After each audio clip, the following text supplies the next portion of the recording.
రెండు పక్షులు ఒకే చెట్టుపై గూడు కట్టుకొని ఉంటూ ఉన్నాయి. వాటికి 2 పిల్లలు. ఆడపక్షి మేత సేకరిస్తూ తెస్తూ ఉంది. మగ పక్షి గూడు వద్ద ఉండి పిల్లల్ని సంరక్షిస్తూ ఉంది. ఇది పక్షుల దినచర్య. ఒకరోజు ఆడపక్షి మేత సేకరిస్తూ వస్తుండగా ఒక గద్ద దానిని చూసింది. దానిని చంపుకొని తిందామని ఆశపడింది. పక్షిని వేటాడ సాగింది. ఆడపక్షి గద్దను చూసి దానికి దొరకకుండా వేగంగా ఎగరసాగింది. ఆకాశంలో గిరికీళ్లు కొడుతూ గద్ద నుంచి తప్పించుకొనసాగింది. అయితే గద్ద పక్షి వేటాడడం మానలేదు. ఆడపక్షి గూటికి వద్దకు వచ్చేసింది. తన భార్యను తరుముతూ వస్తున్న గద్దను మగపక్షి చూసింది. గద్దను తానేమీ చెయ్యలేను. దాన్ని అలాగే వదిలేస్తే మొత్తం అందరినీ చంపేసి తినేస్తుంది. అందువల్ల ముందుగా దాన్ని తానే ఆహారంగా గద్దకు వెళ్ళాలని తలచింది. భార్యతో ఇలా అంది: నీవు బతికి ఉంటే పిల్లల్ని పోషించు, పెద్దవారిని చెయ్యు. నీ బదులుగా నేను గద్దకు ఆహారంగా వెళ్తానంది. దానికి ఆడపక్షి రోదిస్తూ, నీవు లేని జీవితం నిరర్థకము, నేను ఈ గద్దకు ఆహారం అవుతానంది. ఈలోగా అక్కడికి వచ్చిన ఒక వేటగాడు పక్షులను చూశాడు. ఆ మగపక్షి బలంగా ఉండడంతో దాన్ని చంపాలనుకున్నాడు. గురి చూసి బాణం వేయబోయాడు. అయితే అక్కడే తచ్చాడుతున్న ఒక తాచుపాము వేటగాడి కాలికి కాటేసింది. వేటగాడికి దిమ్మ తిరిగి గురి తప్పింది. గూటి మీదికి రాబోతున్న గద్దకు ఆ బాణం వెళ్లి తగిలింది. గద్ద గిరికీళ్లు కొట్టుకుంటూ నేల మీద పడి నేల కూలింది, మరణించింది. మరణం తప్పదనుకున్న పక్షి పిల్లలతో పాటు క్షేమంగా గూటిలోనే ఉన్నాయి. ఆడపక్షిని చంపుదామని ఆశపడ్డ గద్ద వేటగాడి బాణానికి నేల కొరిగింది. మగపక్షిని వేటాడదామని ఆశపడ్డ వేటగాడు పాము కాటుకు మరణించాడు. ఎవరి కర్మ వారు అనుభవిస్తారు. నీతి: భగవంతుడు బలహీనులకు మేలు చేస్తాడు.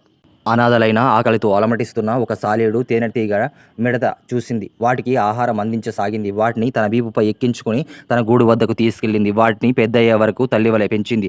వయసొచ్చాక సాలీడు తేనెటీగ ఇంటి నుంచి వెళ్ళిపోయాయి. ఒకరోజు సాలీడు గూడు అల్లుతుంది. అదే సమయంలో ఒక ఈగ అక్కడికి వచ్చి, మీ అమ్మ మిడతకు అనారోగ్యం బాగాలేదు, నిన్ను తేనెటీగను చూడాలనుకుంది, త్వరగా రా, వెళ్దామంది. ఆమె ముసల్దైపోయింది. గతంలో పలుసారు అనారోగ్యంగా ఉండి మళ్ళీ తేరుకుంది. ఇప్పుడు తేరుకుంటుందిలే అంది సాలీడు. అయితే ఇప్పుడు నువ్వు వస్తావా, రావా చెప్పమంది ఈగ. నేను ఒక పెద్ద పని మీద ఉన్నాను. ఈ గూడు సగమే కట్టాను, ఇక సగం కట్టాలి.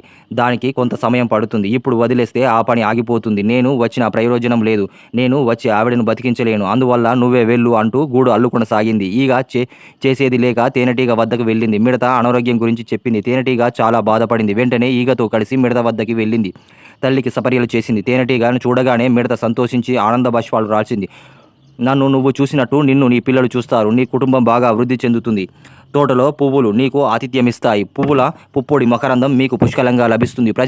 ప్రజలు మీరిచ్చే తేనెను తీసుకొని ఎంతో మెచ్చుకుంటారు అంటూ తేనెటీగను దీవించింది.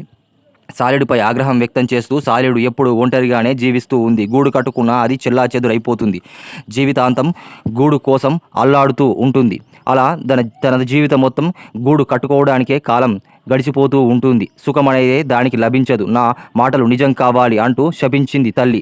ఆనాటి నుంచి తేనెటీగలంతా ఒకే కుటుంబంగా జీవిస్తున్నాయి. అవి సేకరించే తేనె జనం ఆస్వాదించుతూ మెచ్చుకుంటున్నారు. సాలీడు తల్లి శాపం తగిలింది. చీకటిలో గూడు అల్లుకుంటూ కూర్చుంది. జనం ఎప్పటికప్పుడు దాన్ని తీసివేస్తూ తరిమేస్తూ ఉన్నారు సాలీడును. తల్లి మాటలు అలా నిజమయ్యాయి. నీతి: తల్లిదండ్రులను ఆదరించకుంటే దుఃఖాల పాలు కాక తప్పదు. గ్రామంలో విశ్వనాథ శర్మ అనే పహిల్వాన్ ఉండేవాడు. ఆయన పహిల్వాన్ చుట్టుపక్కల గ్రామాల్లో బాగా ప్రసిద్ధిగాంచాడు.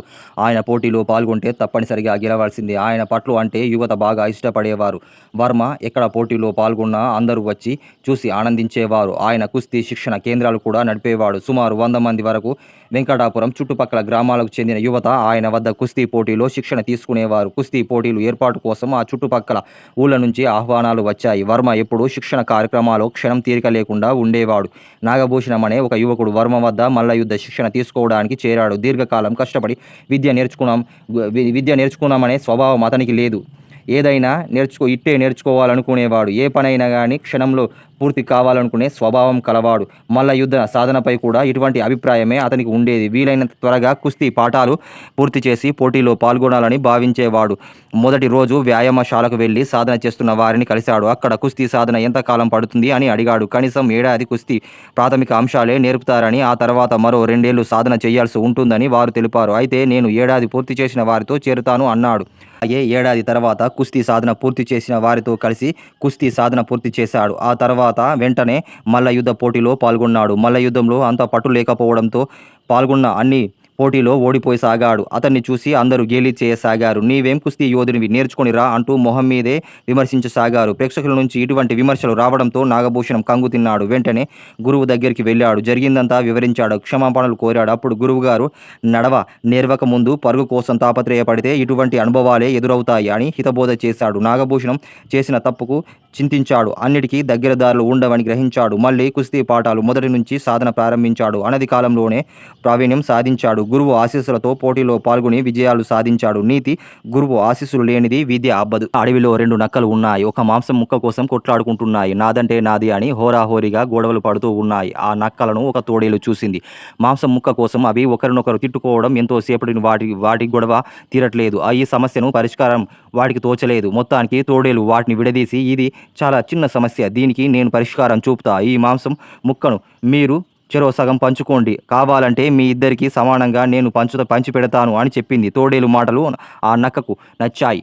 ఆ మాంసం ముక్కను తోడేలుకు ఇచ్చాయి. తోడేలు ఆ ముక్కను 2గా చేసింది. "అయ్యో, ఒక ముక్క పెద్దగా ఉంది" అని తోడేలు ఆ ముక్కను కొంచెం కొరికి తింది. "అరెరే, ఇప్పుడు ఈ ముక్క పెద్దగా అయిపోయింది" అని రెండో ముక్కను కొంచెం తినేసింది. ఇప్పుడు ఇది పెద్దగా అయిందని మళ్ళీ మొదటి ముక్కను కొంచెం తినేసింది. ఇలా కొంచెం కొంచెం మొత్తంగా మాంసం ముక్కను తినేసింది. నక్కలు 2 నోర వెలవేసి చూస్తూ ఉండిపోయాయి. "మాంసం ముక్కను నువ్వు తినేశావంటూ గోల చేశాయి. మీకు సరిగ్గా న్యాయం చేద్దామని నేను భావిస్తే నన్ను విమర్శిస్తారా" అంటూ హుంకరించింది. దాంతో అవి ఏం చేయలేక నిరాశగా వాటి దారిన అవి వెళ్ళిపోయాయి. సమస్యను శాంతియుతంగా పరిష్కరించుకుంటే నష్టం ఉండదు. నీతి: తెలివితేటలు లేనివారు తేలిగ్గా మోసపోతారు.